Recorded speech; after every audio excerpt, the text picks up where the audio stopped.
Hi friends, ಬನ್ನಿ ಇವತ್ತು ಶ್ರೀ ಭವಾನಿ ರೆಸಿಪಿಯಲ್ಲಿ ಇವತ್ತು ನಾನು ಸಾಂಬಾರು ಮಾಡೋ ವಿಧಾನ ತೋರಿಸ್ತಾ ಇದ್ದೀನಿ. ತುಂಬಾ ಟೇಸ್ಟಿಯಾಗಿ ಸಾಂಬಾರು ಮಾಡ್ಕೋಬೋದು.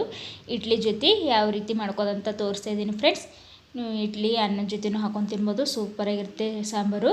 ಯಾವುದೇ ಬೇಳೆ ತರಕಾರಿ ಯೂಸ್ ಮಾಡಲಾರ್ದೆ ಮಾಡ್ತಾ ಇರೋದು ಈ ಸಾಂಬಾರು. ತುಂಬಾ ಕಡಿಮೆ ಸಮಯದಲ್ಲಿ ಮಾಡ್ಕೋಬೋದು ಫ್ರೆಂಡ್ಸ್. ಬೇಗನೆ ಆಗುತ್ತೆ ಸಾಂಬಾರು.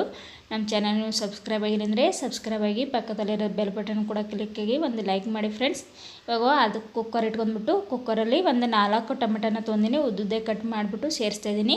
ಒಂದು 2 ಈರುಳ್ಳಿನ ತೊಗೊಂಡ್ಬಿಟ್ಟು ಈ ರೀತಿಯಾಗಿ ಉದ್ದುದ್ದಾಗಿ ಕಟ್ ಮಾಡಿಬಿಟ್ಟು ಸೇರಿಸ್ತಾಯಿದ್ದೀನಿ. ಒಂದು 5 ಹಸಿಮೆಣ್ಸಿಕಾಯನ್ನು ತೊಗೊಂಡಿದ್ದೀನಿ. 5 ಹಸಿಮೆಣ್ಸಿಕಾಯಿ ಸೇರಿಸ್ತಾಯಿದ್ದೀನಿ. ಸ್ವಲ್ಪ ಕೊತ್ತಂಬರಿ ಸೊಪ್ಪನ್ನು ಸೇರಿಸ್ತಾಯಿದ್ದೀನಿ. ಸೇರಿಸಾದ ನಂತರ 1 ಗ್ಲಾಸಷ್ಟು ನೀರನ್ನು ಸೇರಿಸ್ತಾಯಿದ್ದೀನಿ.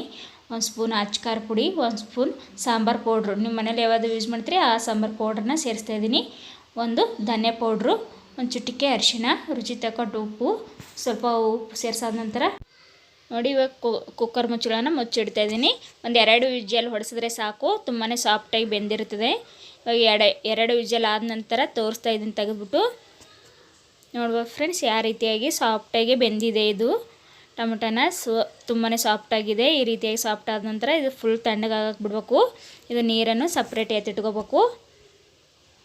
ಸಪ್ರೇಟ್ ಎತ್ತಿಟ್ಕೊಂಡಾದ ನಂತರ ನಾನಿವಾಗ ಫುಲ್ ತಣ್ಣಗಾದ ನಂತರ ಮಿಕ್ಸಿ ಜಾರಿಗೆ ಹಾಕೋತಾ ಇದ್ದೀನಿ.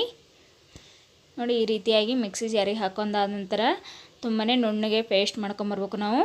ಒಂದು ಸ್ವಲ್ಪ ಶುಂಠಿ ಸೇರಿಸ್ತಾಯಿದ್ದೀನಿ, ಸ್ವಲ್ಪ ಕೊತ್ತಂಬರಿ ಸೊಪ್ಪನ್ನು ಸೇರಿಸ್ತಾಯಿದ್ದೀನಿ. ಸೇರಿಸಾದ ನಂತರ ತುಂಬಾ ನುಣ್ಣಗೆ ರುಬ್ಕೊಂಡ್ಬರೋಣ. ನಾನು ಒಂದು ಕಡಲೆ ಹಿಟ್ಟನ್ನು ತೊಗೊಂಡಿನಿ, 1 ಸ್ಪೂನ್ ಆಗೋಷ್ಟು ನಾನು ಸಾಂಬಾರಿಗೆ ಬಳಸ್ತಾಯಿದ್ದೀನಿ. ನಿಮಗೆ ಇಷ್ಟ ಇದ್ದರೆ ಬೆಳೆಸ್ಕೊಳ್ಳಿ ಫ್ರೆಂಡ್ಸ್. ಇಷ್ಟ ಇದ್ದಿಲ್ಲ ಅಂದರೆ ಹಾಗೆ ಕೂಡ ಮಾಡ್ಕೋಬೋದು. ನೋಡಿ ಸ್ವಲ್ಪ ನೀರು ಹಾಕೊಂಡ್ಬಿಟ್ಟು ಚೆನ್ನಾಗಿ 1 ಗಂಟೆ ಬರ್ಬಿಡ್ದು. ಆ ಗಂಟೆ ಇಲ್ಲಾರ್ದಂಗೆ ನೀರಲ್ಲಿ ಮಿಕ್ಸ್ ಮಾಡ್ಕೊಳ್ಳಿ. ನೋಡಿ ಈ ರೀತಿಯಾಗಿ ಮಿಕ್ಸ್ ಮಾಡ್ಕೊಂಡು ಇಟ್ಕೋಬೇಕು ಸಪ್ರೇಟು.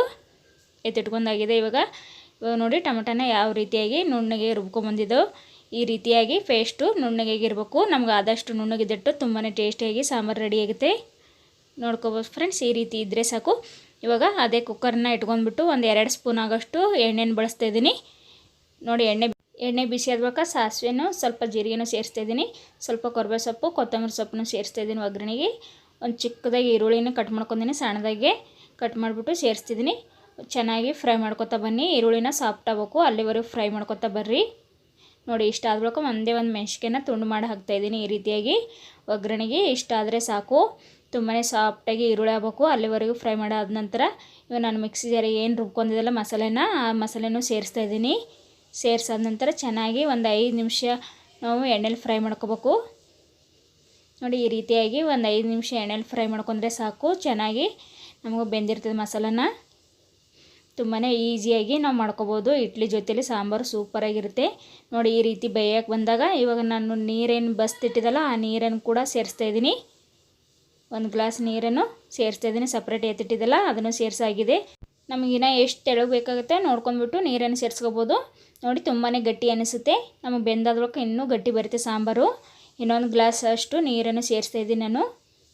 ಇನ್ನೊಂದು ಗ್ಲಾಸ್ ಅಷ್ಟು ನೀರನ್ನು, ಮಿಕ್ಸಿ ತೊಳೆದ ನೀರನ್ನು ಸೇರಿಸ್ತಾಯಿದ್ದೀನಿ. ನೋಡಿ ಇಷ್ಟಿದ್ದರೆ ಸಾಕು ನಮ್ಮ ಸಾಂಬಾರನ್ನ. ಇವಾಗ ಖಾರ ಉಪ್ಪನ್ನು ಚೆಕ್ ಮಾಡಿಬಿಟ್ಟು ಸೇರಿಸ್ಕೋಬೋದು ಫ್ರೆಂಡ್ಸ್. ನೋಡಿ ಇಷ್ಟ ಆದರೆ ಸಾಕು ಸಾಂಬಾರು. ಇಷ್ಟು ತೆಳಗಿದ್ರೆ ತುಂಬಾ ಬೆಂದಾದ ಬಳಿಕ ನಮಗೆ ಗಟ್ಟಿ ಬರುತ್ತೆ ಸಾಂಬಾರು.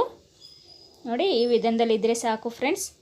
ಇವಾಗ ರುಚಿ ತಕ್ಕಟ್ಟು ಉಪ್ಪನ್ನು ನಾನು ಒಂದು ಸ್ವಲ್ಪ ಹಾಕಿದೆ ಅಲ್ಲಿ ಬೇಯಕ್ಕೆ. ಇವಾಗ ಒಂದು ಸ್ವಲ್ಪ ಸೇರಿಸ್ತಾಯಿದ್ದೀನಿ. ನೋಡಿ ಇಷ್ಟು ಕುದಿಯೋಕ್ಕೆ ಬಂದಾಗ ನಾನು ಕಡಲೆ ಹಿಟ್ಟು ಏನು ಮಿಕ್ಸ್ ಮಾಡಿಟ್ಟಿದ್ದಲ್ಲ ಆ ಕಡಲೆ ಹಿಟ್ಟನ್ನು ಸೇರಿಸ್ತಾಯಿದ್ದೀನಿ.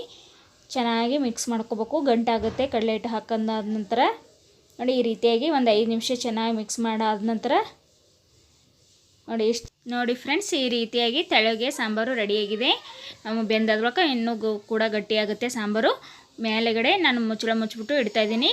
ಒಂದು 10 ನಿಮಿಷ ಚೆನ್ನಾಗಿ ಬೇಯಿಸ್ಕೊತಾ ಇದ್ದೀನಿ. ನೋಡ್ಬೋದು ಮೀಡಿಯಮ್ ಉರಿಯಲ್ಲಿ ಚೆನ್ನಾಗಿ 10 ನಿಮಿಷ ಬೆಂದಾದ್ವಾಗ ತೋರಿಸ್ತಾ ಇದ್ದೀನಿ ಯಾವ ರೀತಿಯಾಗಿ ಸಾಂಬಾರು ರೆಡಿಯಾಗಿದೆ.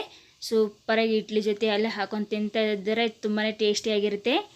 ನೋಡಿ ಫ್ರೆಂಡ್ಸ್ ಸಾಂಬಾರು ರೆಡಿಯಾಗಿದೆ. ನಾನು ಸರ್ವಿನ ಬೌಲಿಗೆ ಹಾಕ್ಬಿಟ್ಟು ತೋರಿಸ್ತಾ ಇದ್ದೀನಿ. ಸೂಪರಾಗಿದೆ. ನೀವು ಕೂಡ ಒಮ್ಮೆ ಟ್ರೈ ಮಾಡಿ ನೋಡಿ. ಮಕ್ಕಳು ದೊಡ್ಡವರು ಎಲ್ಲರೂ ಇಷ್ಟಪಟ್ಟು ತಿಂತಾರೆ ಇಡ್ಲಿ ಜೊತೆ ಸಾಂಬಾರು. ನೀವು ನಮ್ಮ ಚಾನಲ್ಗೆ ಸಬ್ಸ್ಕ್ರೈಬ್ ಆಗಿಲ್ಲ ಪ್ಲೀಸ್ ಸಬ್ಸ್ಕ್ರೈಬ್ ಆಗಿ, ಪಕ್ಕದಲ್ಲಿರೋ ಬೆಲ್ ಬಟನ್ ಕೂಡ ಕ್ಲಿಕ್ ಆಗಿ ಒಂದು ಲೈಕ್ ಮಾಡಿ ಫ್ರೆಂಡ್ಸ್.